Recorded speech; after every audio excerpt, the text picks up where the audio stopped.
Hi, God is good. I just want to say that no matter what you go through in life, God is always there for you.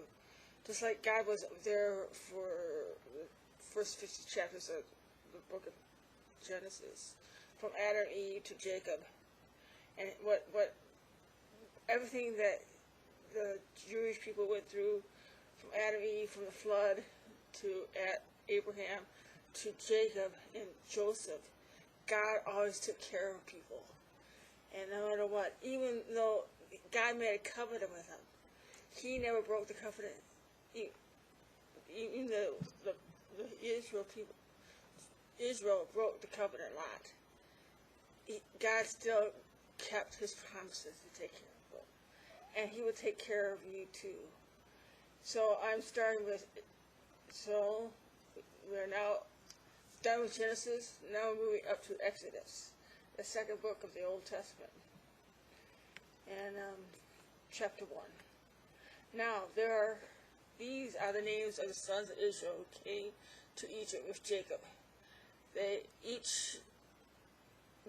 came each one with his household: Reuben, Simeon, Levi, Judah, Issachar, Zebulun, Benjamin, Dan, Naphtali, Gad and Asher. All the persons who came from the loins of Jacob were 70 in number, but Joseph was already in Egypt. Joseph died, and his brothers and all that generation. But the sons of Israel were fruitful, increased greatly, and multiplied, became exceedingly mighty, so that the land was filled with them. Now the new king rose over Egypt, who did not know Joseph. And he said to his people, "Behold, the people of the sons of Israel are more mighty than we. Come, let us deal wisely with them, also they might multiply. And in event of war, they will also join themselves to those who hate us, and fight against us, depart from the land." So they appointed taskmasters over them to afflict them with hard labor. And they built for Pharaoh storage city of Haifa and Ramses. But the more they afflicted them, the more they multiplied, and the more they spread out. So they were in dread of the sons of Israel.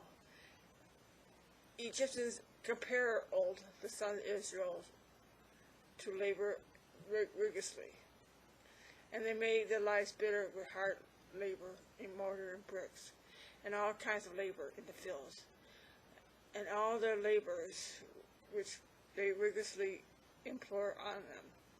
Then the king spoke to Hebrews midwives, one of whom he was named Shiphrah, and the other named Puah. And he said, "When you are helping the Hebrew woman to give birth, and see them upon the stool, if it is son, then you put him to death.